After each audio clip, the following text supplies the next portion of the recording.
Okay, so I just wanted to walk through the diamond and how this looks and how positions are determined. So when you're keeping book and you see that you have your name with like a number 1 behind it, that doesn't mean your number, it means the position you're playing on the field. So in softball we have 9. In middle level softball sometimes we play 10, and so I'll add that in a second. So basically the pitcher is 1, the catcher is 2, and then it goes this way around the diamond. So first base is 3, then second base is 4. Notice that they're over here because when you play second base, you don't play on the base, you play in the gap. Then it goes to third base is 5, shortstop 6, and then behind shortstop, which is left field, 7, 8, 9. If we have a 10th player, 9 basically scoots over here and we add a 10 into right. So the 9 would become right center, and then our center fielder moves over that way. Now I'm going to show you how to keep books. So I hope that you can see okay. For my tripod, I've added some 8th graders here. No position in particular, but basically what you do is the number, so your jersey number goes out on the outside. This is the name. I prefer to do it this way because this is the rules for state high school league, but each coach will do it different depending on how they talk to you. I just do first initial and then last name, and then the position. So for instance, we have Alex Schmidtke playing first, Ryan Zutter is pitching, Alec Radeville is at third, Kelsey Martini is catching, Saray is out in center field, Kessa is playing shortstop, Sarah is in right, Lauren is in left, and Allison is playing second. We're just doing 9 just because it's easier today, but we're going to just walk through how to keep book pretty high level. So I'm going to you can see that if we're up to bat, this is how we keep track of that. They have these 3 boxes. Each sheet looks a little different, but essentially you'll have 3 boxes either here or here. And then we have, and those are for balls. And then we have 2 strikes for strikeouts. So we're going to say that Alex is up on deck or leading off. She's up to bat, and let's say she gets a ball. We would color that out.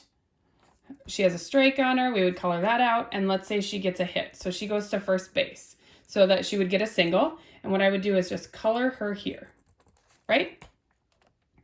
So then Ryan's up. So Ryan hits the first pitch, and let's say she hits it all the way out to center field, but it gets caught. Alex doesn't move forward, obviously, and then Ryan is out. Sorry, Ryan. So she would make the first out, and I would do U8. What that means is unassisted 8. That means that the center field caught it. There wasn't an assist. Then Ella's up. Notice that Alex is still at first base. Ryan's out, so we have 1 out. Ella's up.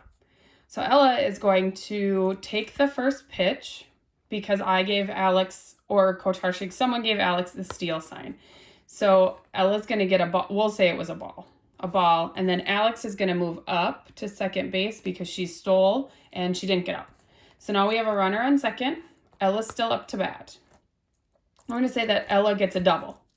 Okay, so then you would go here to here, and Alex is going to score on this double. So essentially I'm going to move her over like this, kind of like fill in the dot, and then you just cross it out like that. So Alex is on second.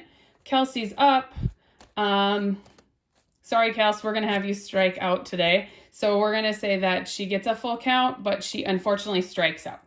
And she struck out swinging. So what we're going to do is do a forward K. If she struck out by not swinging on the third pitch, it would be backwards. And then since that's the second out, we're going to put K2 and circle it. I always circle it because it's easier to tell how many outs, like if you're coloring a lot. So now we have 2 outs and Ella's still on second. Saray's up, and so we're going to have Saray maybe have 1 strike and a couple balls. She's really looking in to dig her heels in, and we'll have her hit it to shortstop. So it's a pretty routine play. We're going to have her get out. Ella would advance, but Saray got out. So we're going to say 6 because that's the shortstop position. threw it over to first base. First base caught it for that out, so that would be a 6-3 out. So then we have our third out. We're going to circle there, and then I'm going to draw a line because this is the first inning, and now we know that the start of the second inning, Kessa will be up. So you guys would then go out to the field, obviously. I would count up how many scores we got, and I would put 1 under the runs. So then we know we got a total of that. So second inning comes up, right? We have Kessa up. She's leading off. Let's say that she gets on in a single. And so we, again, would start that process all over. Now I'm going to have Sarah do a bunt. So Sarah's going to bunt, and let's say she gets out. But Kessa's going to move over. And what we would do is put, typically we'll say that the third base got it. So we would do 5-3, 1 out. And then in most, I got this off the internet. So in most books, there is a thing called sack. And so that would be a sacrifice play. So Sarah's sacrificing herself. So I'm just going to put that. She's sacrificing herself as an out to get Kessa moved over to second base. So Kessa's at second. Sarah's out. So we have 1 out, a runner at second. Lauren's up. So we're going to have Lauren get on. And we'll have her just hit a fly ball out to, I don't know, left field.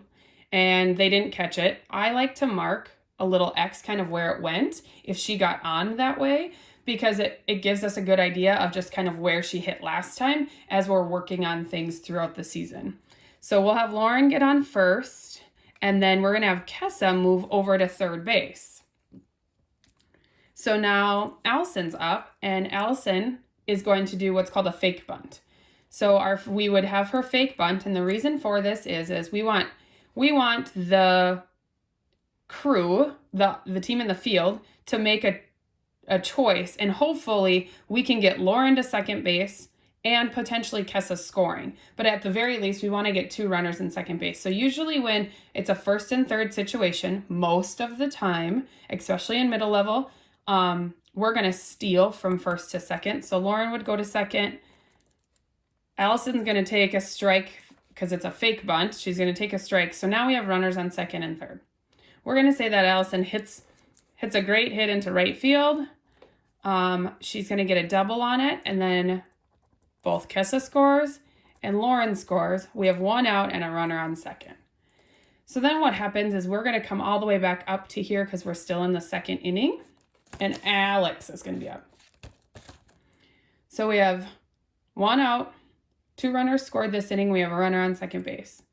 Again, we're going to try to get Allison into a better scoring position. We could bunt her over. We could do a lot of different things. Expect Alex to get on the ball, put the bat on the ball. We could just, maybe Allison's super fast and the catcher's not great, or whatever. There are a lot of situations where she could get over here. But for this purpose, we're going to have Alex get out here. Alex is just going to hit a ground ball to second base. So it would be a 4, and then she's going to throw it over to 3, and that would be our second out. But because she hit it onto the right side of the field, Allison's not going to think twice, and she's going to go over. So now we have a runner in, on third base. We have 2 outs, and Ryan's up. And since Ryan got out last inning, she's really determined to get on this inning.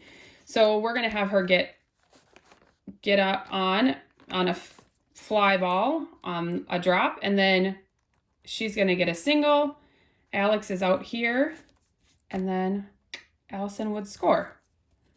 We're going to have Ella get out this time by a strikeout looking, so that would be a backwards K, and that would be the third out. We're going to do this. Ryan was on, whoops, my bad. It's going to be over here. K, 3, and Ryan was on first base. So we scored 1, 2, 3 times. We're going to write that here. And we left 1 runner on base. So essentially, that's a quick way to do book. It's good to know these kinds of things because as you get older, this stuff becomes pretty important to know, kind of understand as a defender what the other team's doing, where they typically hit and things like that. That's why I like to kind of mark those. I'll do that for our competition as well. But also, okay, let's say maybe someone's been striking out a couple times. Like, let's look at it. It gives the coaches an opportunity to say, hey, maybe we need a pinch hitter, or okay, like they're on, let's say for Ella, she's a little bit taller. They always throw that first pitch as a strike. We've kind of tracked that. Ella, go in looking to hit right away. So just understanding and knowing how to do book gives you a really great just the mental game side of things, which is huge in softball and baseball. If you have any questions, of course, you can reach out to me. I hope I didn't ramble too much. I think this is good for you to know. I will also send you a great video about the mental game, that it's about 25 minutes long. If you get time to watch it, it's definitely worth it. Thanks, ladies.